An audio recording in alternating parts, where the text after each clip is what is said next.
Food is everywhere. Everything I need to know about food I can find on TV, correct? It surrounds us, so why shouldn't the average consumer just turn on the tube to learn everything they need to know about food and nutrition? Shows like Hell's Kitchen, Chopped, Good Eats, The Chew, Master Chef seem to be on every channel. However, what we see on TV is entertainment. They do not provide the information you need to build nutritious meals. The purpose of this chapter is to provide you with the background that will lay the foundation to help you make sound nutritional choices. Let's start our discussion by defining some terms that are important to help us shape our understanding of nutrition. In 1946, the World Health Organization defines health as a state of complete physical, mental, and social well being, and not merely the absence of disease or infirmity.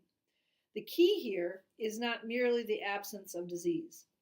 This means that individuals can display physical health but not be living a life that would be considered healthy. This definition outlined a triangle that relates the influences of physical, mental, and social well being together. Now, you might ask, how does nutrition relate to this definition? The answer is that the food we eat affects all three of these aspects.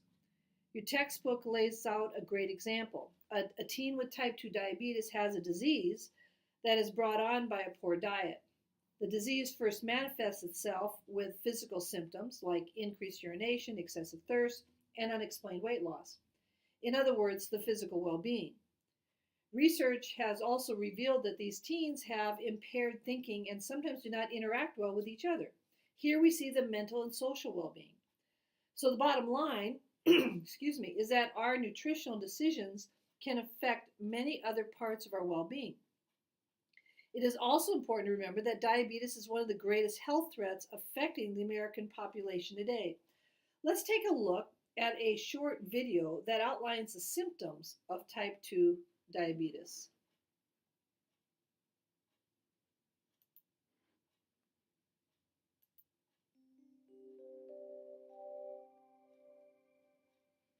Hi, I'm Ansley from Diabetes What to Know.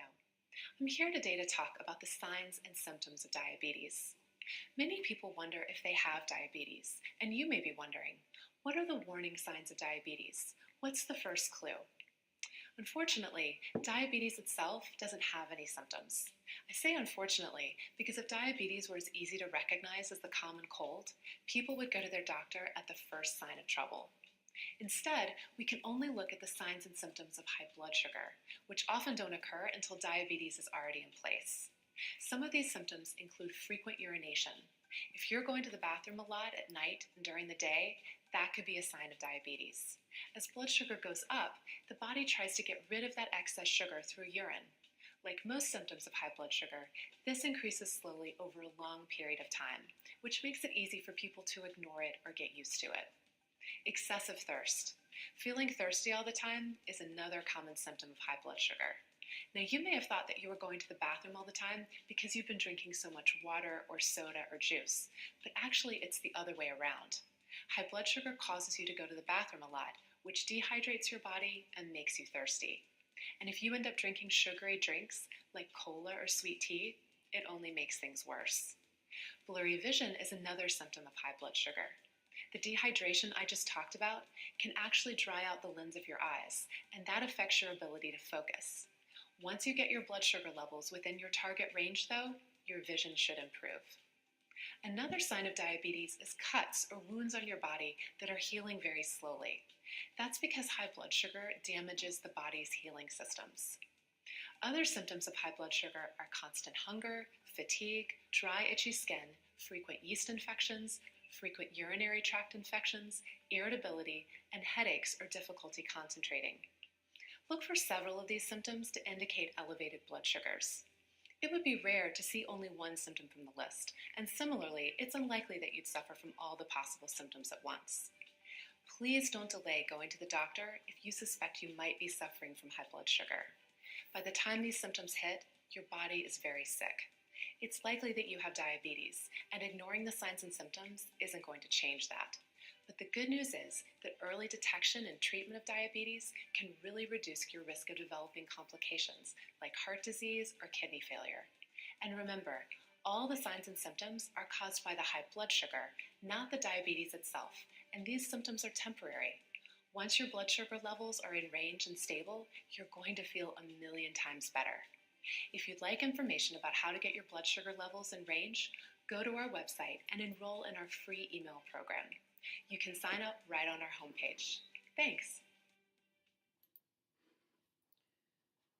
This connection to health prompted the United States government to invest time and resources into developing dietary guidelines whose purpose is to help you make wise nutritional decisions.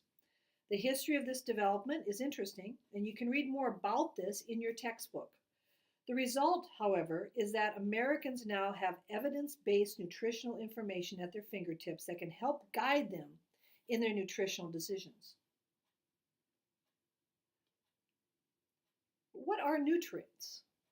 Well, nutrients are substances required by the body to perform its basic functions. We have to get these substances from our diet because our diet does not make them. Our body does not make them, excuse me.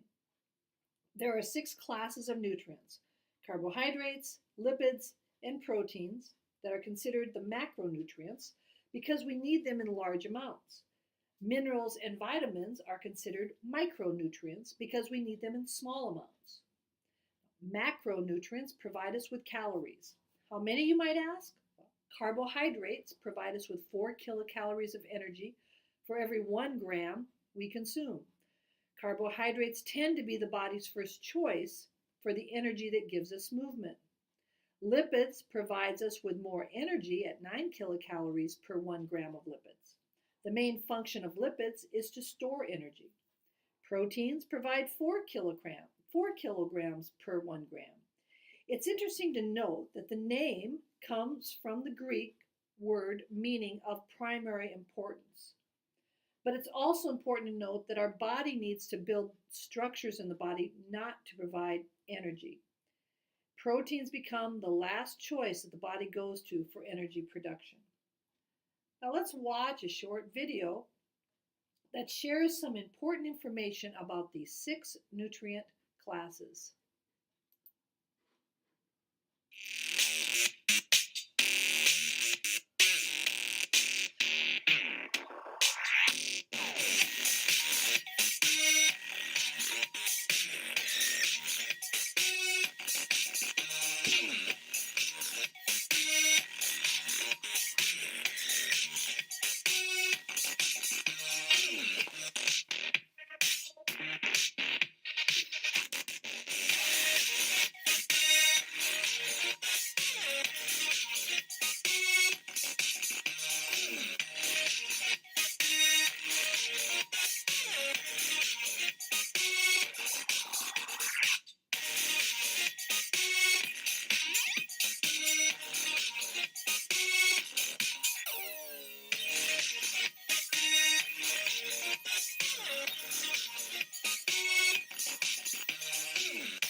One nutrient that we need in large quantities is water. Our textbook talks about the average amount of water consumed daily from food and drink as being about 2 liters. The newest research suggests that men should consume 125 ounces or 3.7 liters, and that women should be consuming 91 ounces or 2.7 liters. As you can see, we are not meeting what is determined as the adequate intake. How are you doing? One of the activities for this section will ask you to track and reflect on your own water consumption. One of the important things to understand is how to measure food quality. Of course, we are all familiar with the importance of reading labels to determine fat, sodium, and other nutrient amounts. It is also important to understand the difference between nutrient-dense foods and their polar opposite, empty calorie foods. Foods like sodas and candy provide many calories but very few nutrients, thus nutrient poor. Let's take the time to view a short video that explains and gives us some great suggestions on how to choose nutrient-dense foods.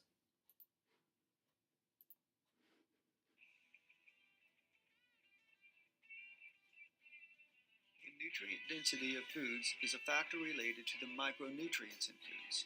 Micronutrients are small biological molecules in foods like vitamins, minerals, or phytochemicals. Contrast this with macronutrients, which are the large nutritional units in foods, such as proteins, carbohydrates, and fats. Calcium, vitamin C, and beta-carotene are micronutrients. Nutrient density is defined as the amount of nutrients in a food as compared to its caloric content, or more accurately, the amount of micronutrients per unit of energy. A food with a high nutrient density, or a nutrient-dense food, is one that has a high amount of micronutrients relative to its calorie count. An easy way to see this is to compare foods to their non-fat versions. For instance, non-fat or skim milk has more calcium and vitamin A per calorie than whole milk. Therefore, non-fat milk is more nutrient-dense. When dietitians or nutritionists tell us to choose nutrient-dense foods, they are saying to choose foods with the most micronutrient bang for your calorie buck. Many sugary foods are called empty calories or junk food. This is because they have very low nutrient density.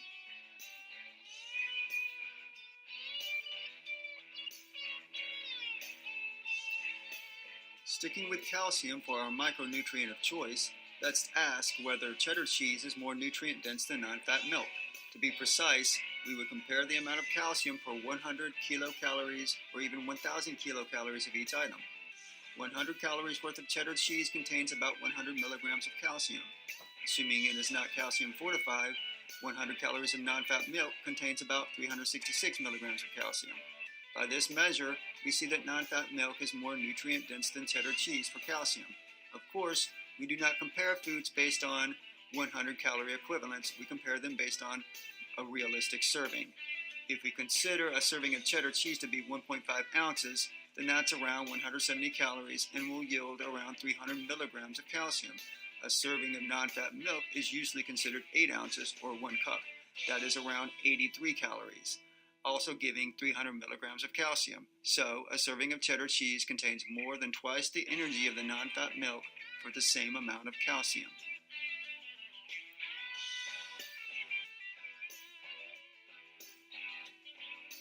Let's compare less similar foods for a different nutrient, thiamine. How about we compare a lean pork chop, say a center cut which has been broiled or grilled, with asparagus. The pork is about 150 calories. Remember, we chosen a lean cut. That's about 0.5 milligrams of thiamine. 1 cup of steamed asparagus, on the other hand, is about 40 calories for around 0.3 milligrams of thiamine. You can see that the asparagus gives you more thiamine for your calorie buck.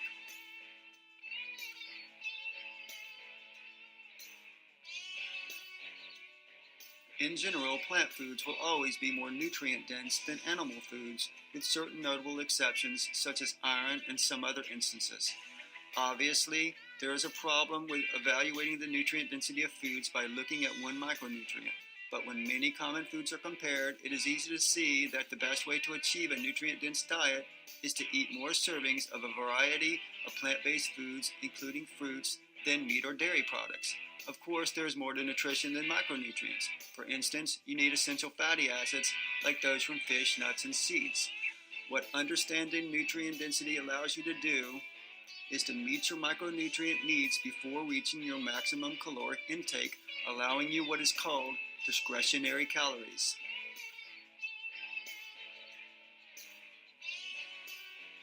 It is possible to loosely score general classes of foods in terms of overall nutrient density. Based on this, the most nutrient-dense foods in general are raw leafy green vegetables. However, certain leafy green vegetables can be problematic because of other chemicals like oxalic acid that can be harmful in excess. Romaine, kale, spinach, parsley, Swiss chard, and other greens are good choices. A close second are non-leaf green vegetables such as those in the cabbage family, including broccoli and bok choy, and other veggies like asparagus. Falling under this category in a culinary sense are foods which are actually fruits but used as vegetables such as cucumber, zucchini, okra, peas, peppers, etc.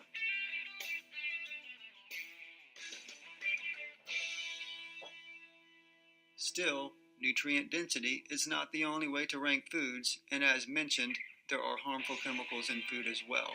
It is not actually advisable to go on a leafy green fast as is sometimes advocated. Even if you think fasting is a good thing, there could be other harmful effects due to certain phytochemicals which are fine in moderation but harmful when overconsumed. There is yet to be any agreement on one ideal way to rate foods for nutrition. Nutrient density is but one factor, and there is no need to become fanatical about it. It is about promoting adequate nutrition and general knowledge which helps you make healthy choices. You must combine the concept of nutrient density with variety.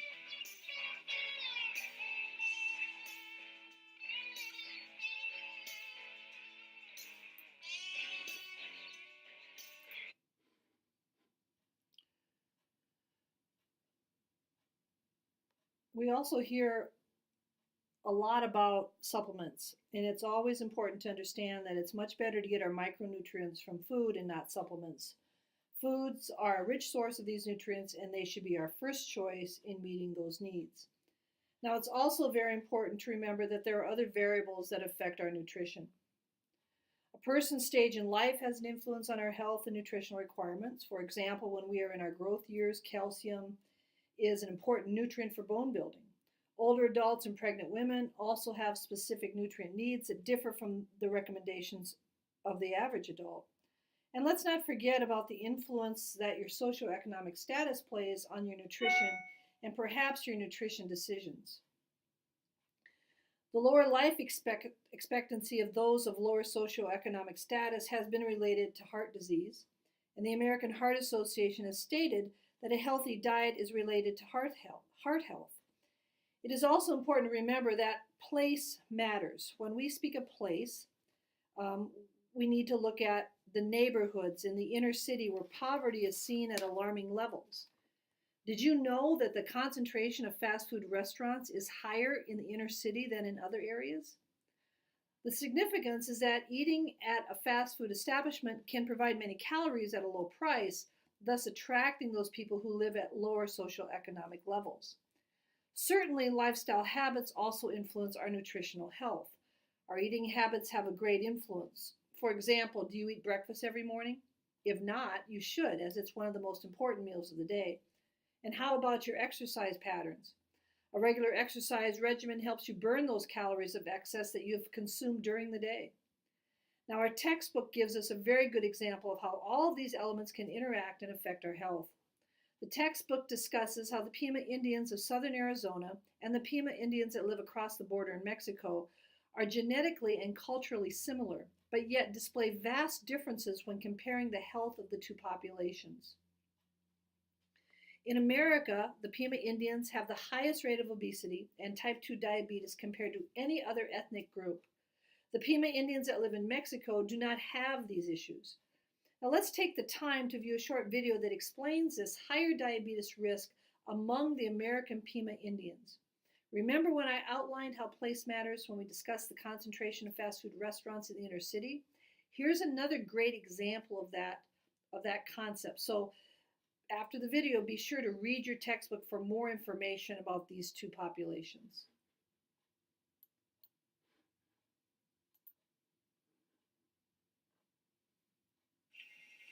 When asked about diseases in Native Americans, most people think of smallpox, measles, and syphilis brought by conquistadors after Columbus arrived at the New World.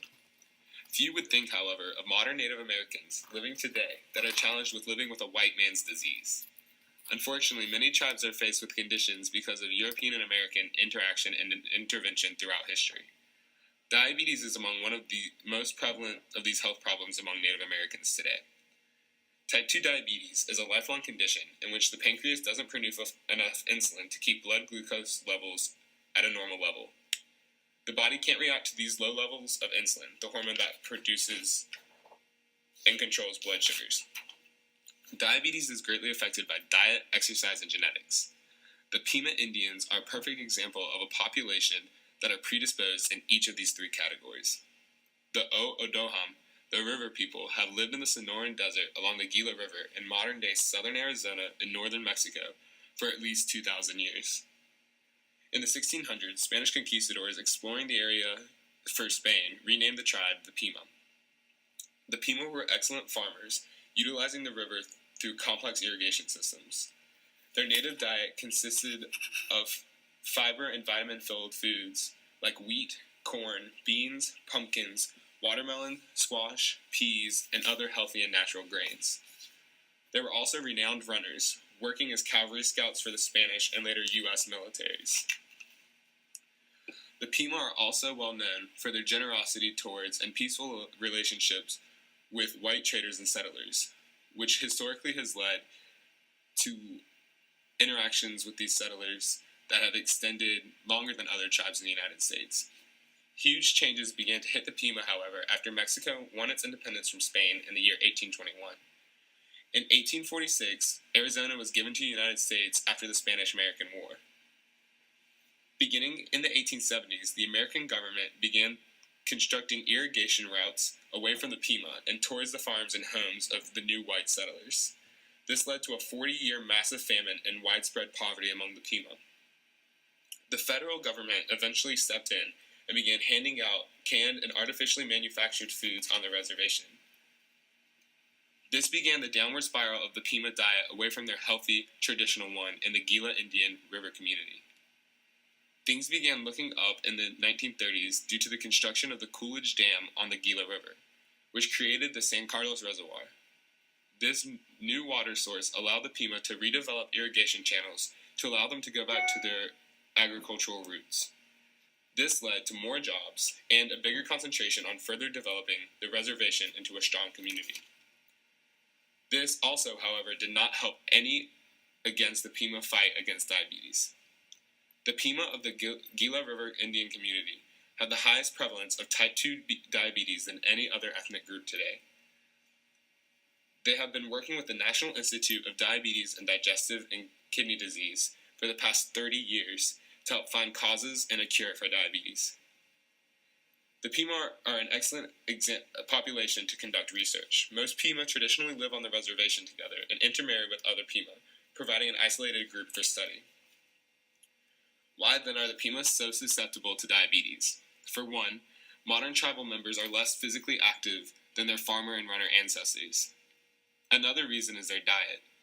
Since the drought took away their means to eat a traditional healthy diet and the government introduced manufactured food, the Pima have followed a traditionally American diet filled with processed sugars, fats, and carbohydrates, leading to high levels of obesity, a leading cause of diabetes among the Pima.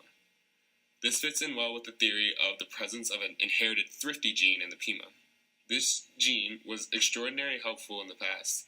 It would conserve glucose during times of feasts, so that the body would have it reserved for energy in times of famine. Now that food is consistently and easily available, this gene now causes high levels of glucose. The presence of this hereditary gene, along with environmental factors like poor diet and low physical activity, are reasons for the high prevalence of type 2 diabetes in the Pima tribe. The Pima refuse to be held back by diabetes. They are strong and proud traditional people that continue to fight for a better quality of life for their tribe. They lead the way for Native American healthcare, health education, and are trailblazing a way for all those affected by diabetes to seek treatment and find new ways to prevent the disease.